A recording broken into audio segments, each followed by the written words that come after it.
São 4 dias de ataques de Estados Unidos e Israel e de contra-ataques da República Islâmica do Irã.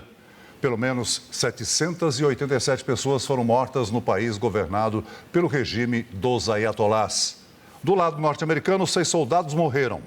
Os Estados Unidos também orientaram os cidadãos do país a deixarem 14 países do Oriente Médio sob sérios riscos à segurança. O governo norte-americano anunciou também que fechou as embaixadas no Líbano, na Arábia Saudita e no Kuwait.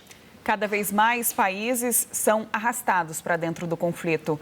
O Líbano é alvo de incursões terrestres israelenses em resposta aos ataques lançados dentro do território libanês pelo grupo Hezbollah. Vamos direto para Washington conversar com a nossa correspondente Patrícia Vasconcelos, que acompanha tudo muito de perto. Patrícia, a França hoje anunciou que vai enviar um porta-aviões para o mar Mediterrâneo. Qual o objetivo do presidente Macron com essa decisão? E traz para a gente também as outras atualizações. Boa noite mais uma vez. Boa noite, Marina, boa noite, Celso. O presidente Macron fez um pronunciamento que foi transmitido por muitas TVs na França. Ele disse que o envio desse porta-aviões é para garantir o tráfego marítimo naquela região. E disse, Marina, que é preciso, sim, uma coalizão de países aliados.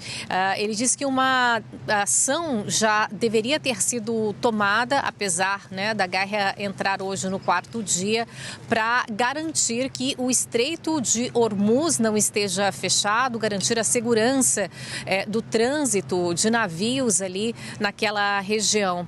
Macron disse que isso é extremamente importante, Marina, para garantir a estabilidade do preço do barril do petróleo e também do gás. E ele disse que essa missão dos franceses tem também o objetivo de proteger os aliados dos franceses ali no Golfo Pérsico. E ele citou o Catar, o Kuwait e também os Emirados Árabes Unidos. Marina, é um dia de bastante movimentação por aqui. A gente ainda vai falar sobre o dia, acredito, daqui a pouco, aqui na Casa Branca. Patrícia, hoje o prédio de um importante órgão da República Islâmica foi bombardeado em Teherã. Esse prédio da Assembleia dos Peritos, onde estariam reunidos os mandatários que escolheriam o novo mandatário do Irã. É isso, esse prédio, Celso, ele abriga os integrantes desta Assembleia, a chamada Assembleia dos Peritos, que é composta por 88 pessoas que não só elas vão eleger o próximo líder supremo do Irã, mas também supervisionar o trabalho desta autoridade. Ainda não há uma confirmação oficial, Celso, de quantas pessoas estavam neste edifício no momento em que o ataque aconteceu, então quantos mortos ou quantos feridos. É um ataque pelo simbolismo, do que significa este local e as pessoas que ali trabalham. Esse foi considerado um ataque muito simbólico. Patrícia, e as forças israelenses estão atacando posições do Líbano através de incursões terrestres em resposta aos ataques do Hezbollah contra Israel, Traz pra gente os detalhes sobre essa situação. Bom, Israel ainda continua alvo dos ataques do Irã. O exército de Israel confirma que mísseis atingiram a região central ali de Israel, mas também afirma que conseguiu, ao longo das últimas horas, atingir diferentes partes do Irã e destruir o local onde, alguns dos locais onde os iranianos armazenavam mísseis que foram construídos e guardados no subsolo ao longo dos anos. Paralelamente, acontece a ação no Líbano, a gente já falou sobre isso aqui também ontem. Hoje teve início, Marina, uma incursão por terra com o envio de tropas e também de tanques por terra no Líbano. Israel afirma que essa missão tem o objetivo de aniquilar com o Hezbollah. o Hezbollah. Patrícia, hoje, então, mais uma vez, as defesas antiaéreas de Israel não foram suficientes para deter, os contra-ataques iranianos de mísseis iranianos. Não foram. Israel tem o apoio dos Estados Unidos, é um dos maiores exércitos com esse poderio, que tem uma capacidade militar muito grande, mas as imagens que chegam de lá e relatos de israelenses e também brasileiros, Celso, que moram por lá, então efetivamente os mísseis do Irã ainda conseguem atingir bairros e locais residenciais em Israel, uma situação ainda que gera medo entre a população.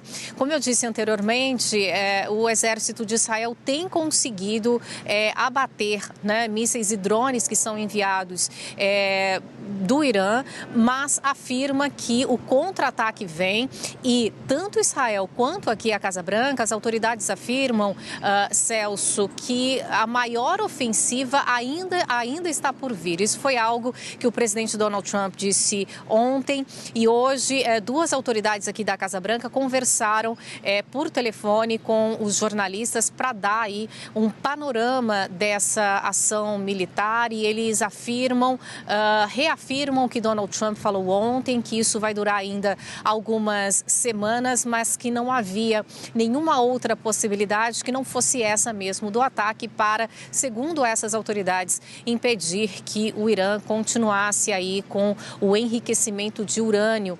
E eles deram, inclusive, vários números que a administração Trump já tem em detalhes da quantidade de urânio enriquecido que está armazenada no subsolo, que ainda há esse material armazenado no Irã. Então, as autoridades aqui da Casa Branca afirmam que já tem esse mapeamento e eles já têm essa informação.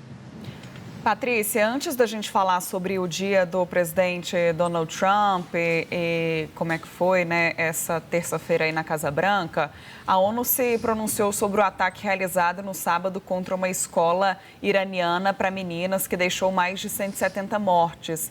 Essa situação gerou bastante repercussão hoje porque a gente viu aquela imagem que chama muita atenção de uma multidão acompanhando um cortejo ali em funeral dessas vítimas. Qual foi o posicionamento da ONU sobre esse assunto?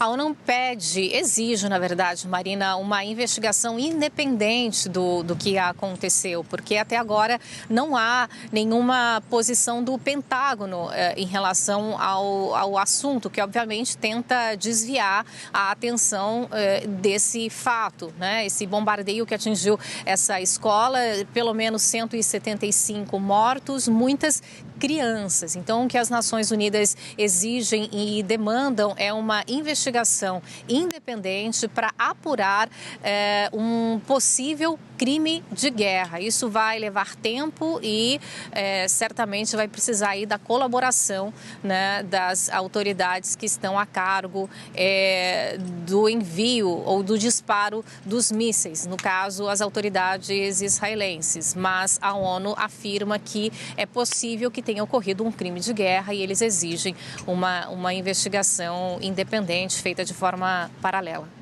Agora, Patrícia, Trump anunciou nas redes sociais que ordenou que a Corporação Financeira de Desenvolvimento Americana forneça seguro para o comércio marítimo que passa pelo Estreito de Hormuz. Como é que foi o dia de Trump?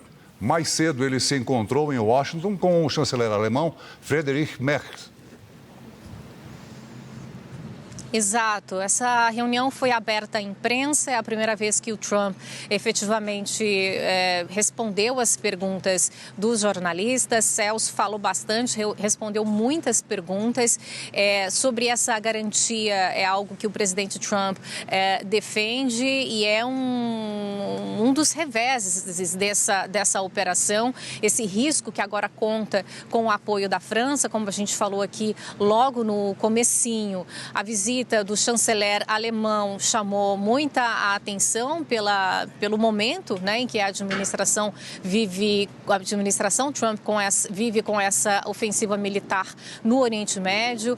O Friedrich Merz afirmou que a Alemanha apoia os Estados Unidos nessa incursão militar, que o regime do Irã precisava mesmo cair, mas foi muito mais realista do que Donald Trump em relação à economia. Donald Trump disse que espera que o preço do barril do petróleo caia depois que os mísseis, né, depois que aconteça, né, a finalização dos bombardeios entre os vários países já envolvidos nessa guerra. E o chanceler alemão me pareceu mais cético, mais realista ao dizer que qualquer guerra afeta a economia e que essa guerra certamente vai afetar a economia, vai afetar o preço do barril do petróleo e também do gás.